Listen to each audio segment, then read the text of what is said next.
Assalamualaikum warahmatullahi wabarakatuh. Perkenalkan, nama saya Gugus Cia Pangestu dengan NIM 120220181 dari kelas RD. Di sini saya akan menjelaskan tentang teori keunggulan kompetitif dan klaster yang dikembangkan oleh salah satu ekonom Amerika Serikat bernama Michael Porter. Michael Porter mengembangkan konsep yang berpengaruh tentang keunggulan kompetitif.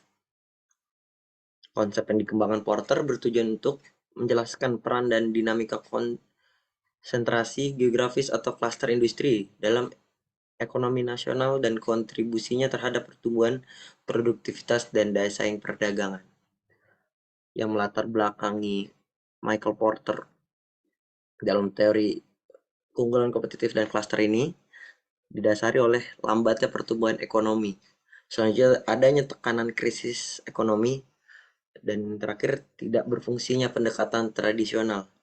Yang mana pendekatan tradisional ini meliputi perbaikan lingkungan dan iklim bisnis yang bersaing secara agresif untuk investasi dan pabrik baru, adanya pembangunan industri-industri berteknologi tinggi, dan pembangunan pertumbuhan yang tinggi. Oleh karena itu, menurut Porter, perlu pembentukan ulang model pengembangan ekonomi wilayah dengan memahami terlebih dahulu faktor-faktor penentu keunggulan kompetitif dalam ekonomi global yang modern. Untuk menciptakan keunggulan kompetitif, Porter mengembangkan kebijakan klaster. Nah, untuk oleh sebab itu adanya pokok-pokok pemikiran keunggulan kompetitif, yang mana Michael Porter memberikan usulan arah baru pengembangan wilayah. Yang mana pertama ada pembangunan berfokus pada keunggulan kompetitif, bukan pada penciptaan lapangan kerja. Selanjutnya ada pembangunan berbasis klaster. Selanjutnya ada pembangunan kekuatan yang ada saat ini dan potensial untuk dikembangkan. Selanjutnya ada pengembangan strategi pembangunan daripada daftar tindakan. Selanjutnya ada pembangunan dengan prioritas dan urutan atau sequence. Selanjutnya ada pembangunan berdasarkan data. Porter sendiri menyarankan agar kebijakan pembangunan regional perlu berfokus pada pengembangan keunggulan kompetitif. Yang mana wilayah yang kompetitif adalah ketika perusahaan-perusahaan di wilayah tersebut beroperasi secara kompetitif dengan wilayah lain, sehingga mampu memelihara dan memperbaiki upah dan standar hidup. Keunggulan kompetitif keunggulan kompetitif sendiri tergantung pada produktivitas jangka panjang dan efisiensi pada sebuah lokasi untuk melakukan bisnis, produktivitas perusahaan dan pekerja, serta kemampuan untuk mencapai partisipasi warga yang tinggi dalam pekerjaan. Ya, dimana keunggulan kompetitif sendiri bukan berarti upah yang rendah. Unit subnegara atau bagian atau provinsi gitu, seperti kabupaten, menjadi unit esensial dalam pengembangan keunggulan kompetitif. Yang mana di sini ada menurut Porter sendiri ada faktor-faktor yang menentukan keunggulan daya saing wilayah. Yang pertama dilihat dari keunggulan secara mikroekonomi, keunggulan secara makroekonomi, dan faktor endowment. Yang mana menurut secara mikroekonomi adanya kualitas lingkungan dan iklim bisnis dan pengembangan klaster. Selanjutnya ada kecanggihan strategi dan operasional perusahaan.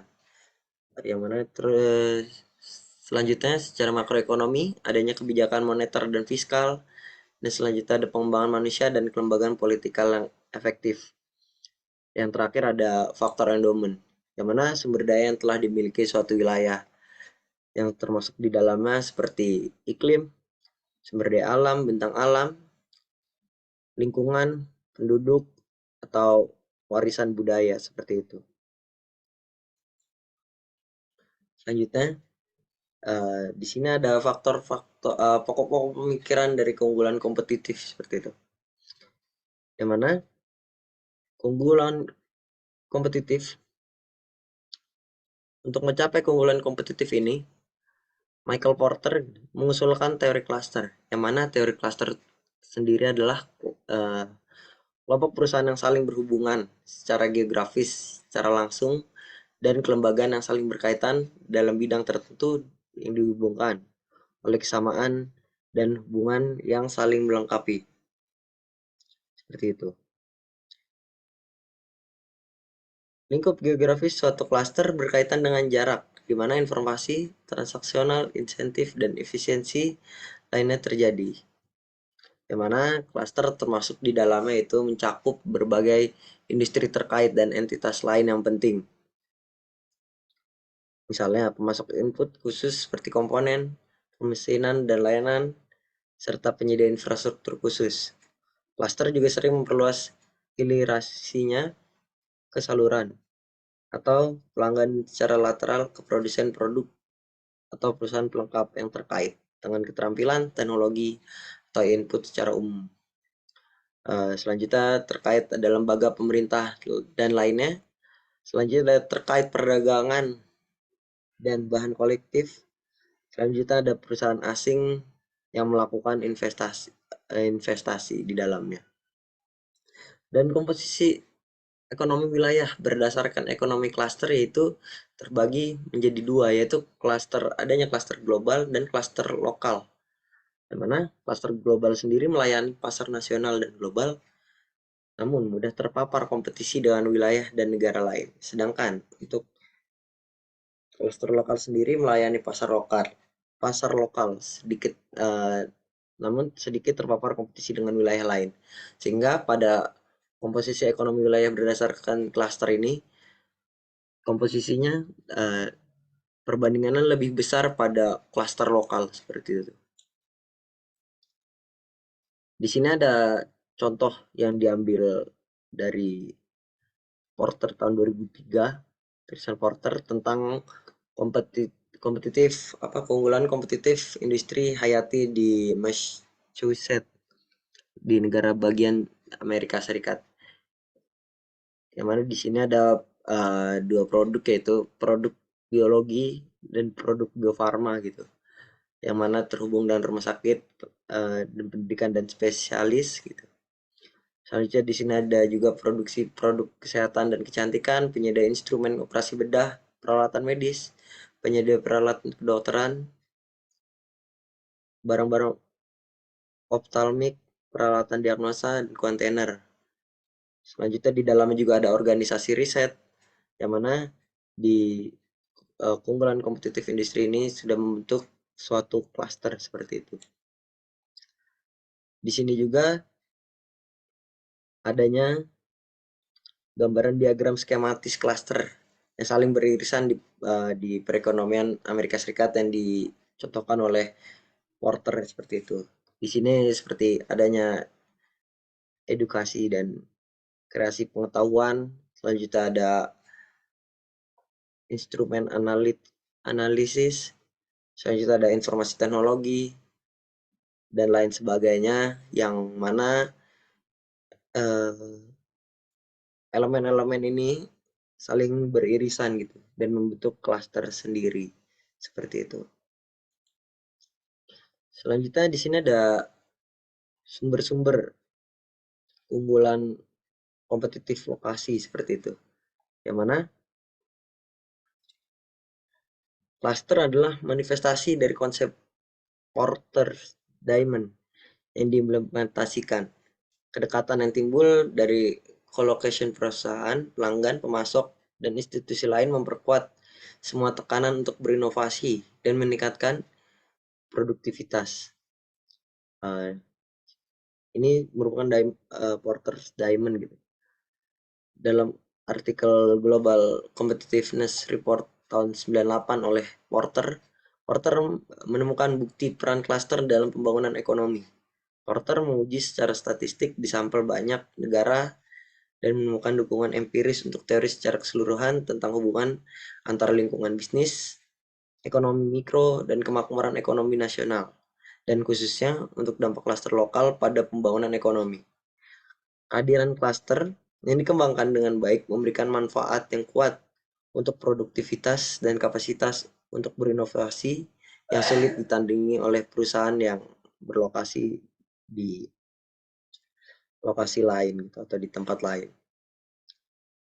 Di sini jadi pada teori klaster sendiri memberikan keunggulan gitu dibanding lokasi lain.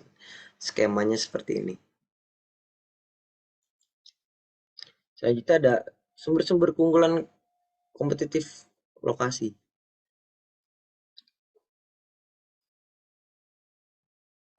Cara klaster mempengaruhi persaingan, yaitu ada meningkatkan produktivitas saat ini dari perusahaan atau industri konstituen. Selanjutnya meningkatkan kapasitas peserta klaster untuk inovasi, pertumbuhan produktivitas, dan merangsang pembentukan bisnis baru yang mendukung inovasi dan memperluas klaster. Masing-masing dari tiga pengaruh yang ada ini sampai taraf tertentu tergantung pada hubungan pribadi, komunikasi tatap muka, dan jaringan individu dan lembaga yang berinteraksi. Hmm, seperti itu. Selanjutnya, meskipun keberadaan klaster membuat hubungan seperti itu lebih mungkin untuk berkembang dan menjadi efektif, mekanisme pengorganisasian formal maupun informal dan norma budaya sering memainkan peran dan fungsi dan pengembangan klaster seperti itu. Selanjutnya pertanyaannya yaitu, apakah klaster meningkatkan produktivitas, klaster meningkatkan inovasi, dari klaster menciptakan bisnis baru? Mungkin bisa dikatakan ya. Kenapa klaster meningkatkan produktivitas? Karena dengan adanya tercluster, sebenarnya tiga unsur ini berkaitan seperti itu. Dengan adanya klaster, bisnis-bisnis yang berada di luar klaster tersebut, di luar lokasi, bergabung menjadi satu klaster. Yang mana itu menciptakan bisnis baru gitu di lokasi klaster. Yang selanjutnya otomatis di situ akan inovasi akan meningkat dan meningkat pula produktivitasnya secara otomatis. Seperti itu. Selanjutnya inilah manfaat klaster sebagai alat pengembangan ekonomi wilayah menurut Porter. Pertama, ada yang meningkatkan keterkaitan dan limpahan untuk mendorong perkembangan ekonomi yang pesat. Selanjutnya meningkatkan jumlah perusahaan terkait atau multiplikasi. Selanjutnya meningkatkan efisiensi dan efektivitas kebijakan ekonomi tradisional.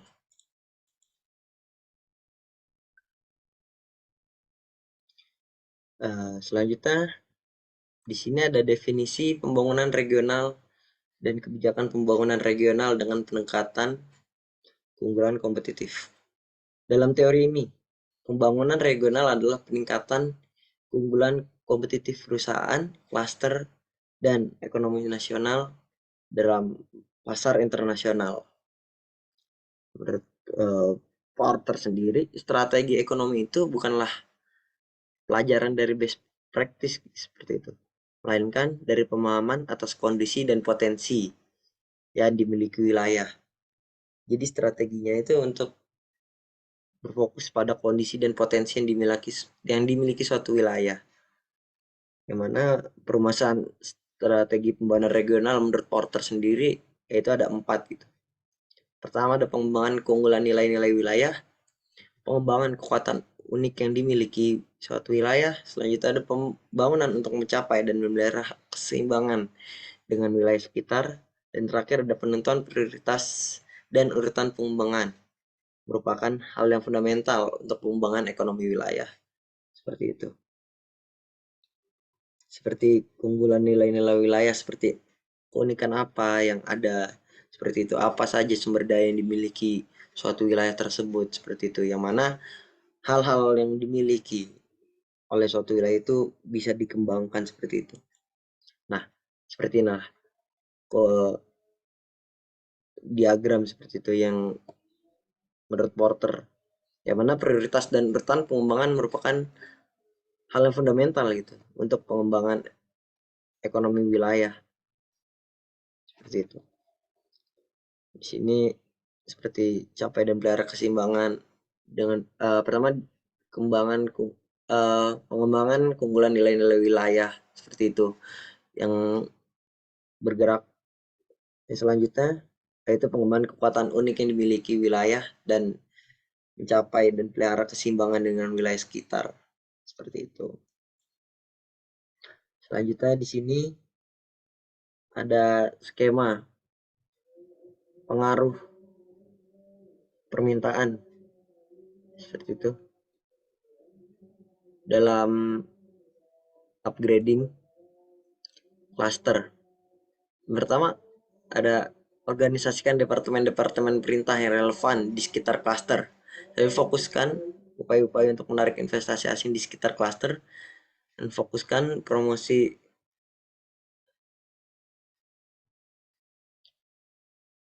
ekspor di sekitar cluster. Selanjutnya ada eliminasi hambatan-hambatan terkait kompetisi lokal, yang mana ada konteks strategi dan persaingan perusahaan di dalamnya seperti itu, yang mana punya hubungan terkait dengan kondisi-kondisi permintaan, industri-industri terkait dan pendukung, dan kondisi faktor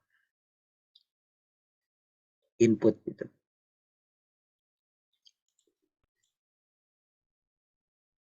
Hal-hal tersebut merupakan cara pengembangan klaster yang melibatkan peran pemerintah. Dan selanjutnya, Porter juga menyarankan gitu, pengembangan klaster melibatkan tidak hanya pemerintah, namun sektor swasta juga perlu dilibatkan seperti itu. Yang mana menurut Porter, pengembangan klaster itu atau pihak swasta juga perlu memiliki kebijakan-kebijakan seperti memperbaiki kondisi faktor input, termasuk penyediaan personil yang terlatih dengan tepat, menjalin hubungan kerjasama dengan badan pemerintah dan lembaga lokal dalam hal utilitas, sekolah, dan penelitian klaster, seperti infrastruktur khusus publik seperti pelabuhan atau fasilitas penanganan hubungan komunikasi satelit dan laboratorium pengujian. Dan selanjutnya ada mengembangkan jaringan informal dan asosiasi perdagangan formal, konsorsium, dan badan kolektif lainnya seperti asosiasi perdagangan dan badan kolektif. Di sini pemerintah dan swasta harus bekerja sama gitu dalam pengembangan dalam teori klaster ini seperti itu. Selanjutnya di sini ada kebijakan-kebijakan yang mendukung pengembangan klaster. Di antaranya yaitu peningkatan daya tarik lingkungan dan iklim bisnis, atau di sini dimaksudkan adalah investasi seperti itu. Selanjutnya ada pendidikan dan pelatihan tenaga kerja yang terampil, pembangunan infrastruktur sains dan teknologi seperti di dalamnya ada universitas atau pusat penelitian, transfer teknologi atau laboratorium seperti itu. Selanjutnya ada pencapaian standar kualitas dan lingkungan, perlindungan sumber daya alam, pembangunan infrastruktur fisik, pendukung spesialisasi wilayah, penyediaan informasi pasar, pengembangan dan pengembangan promosi ekspor. Yang mana di sini ada diagram seperti itu, kebijakan-kebijakan yang terkait pada teori cluster. Sudah ada pengumpulan penyebaran informasi ekonomi, promosi ekspor, reformasi regulasi, promosi investasi asing langsung, kebijakan iptek, dan pengembangan faktor spesialisasi dan kecanggihan. Porter juga menekankan bahwa kebijakan cluster berbeda gitu dengan kebijakan industri yang sebelumnya banyak dipakai oleh pemerintah yang dianggap oleh Porter sebagai kebijakan tradisional. Hal-hal yang atau kebijakan yang saya highlight di sini salah satunya yaitu jika pada kebijakan industri bertumpu pada pandangan persaingan internasional atau lebih umum, sedangkan di teori cluster ini bertumpu pada pandangan yang lebih luas gitu dan dinamis dari persaingan antara perusahaan dan lokasi berdasarkan pada pertumbuhan produktivitas. Dan sementara itu, berdasarkan elaborasi yang dilakukan oleh Pike dan kawan-kawan pada tahun 2016 terhadap karya-karya Porter, instrumen kebijakan pengembangan klaster untuk mencapai wilayah berdaya saing tinggi antara lain yaitu pengembangan inkubasi bisnis untuk bisnis pemula, penyediaan fasilitas dan jasa kolektif, pengembangan modal manusia, dan dukungan inovasi. Seperti itu. Jadi pada teori cluster ini banyak melibatkan stakeholder gitu, mulai dari banyak pihak seperti pemerintah dan swasta, yang mana teori cluster ini juga dapat meningkatkan produktivitas gitu. Sebenarnya tujuan teori cluster ini juga untuk keunggulan kompetitif sendiri yang mendukung menurut Michael Porter. Seperti itu. Mungkin itu saja yang bisa saya sampaikan. Kurang lebihnya mohon maaf. Saya akhiri. Assalamualaikum warahmatullahi wabarakatuh.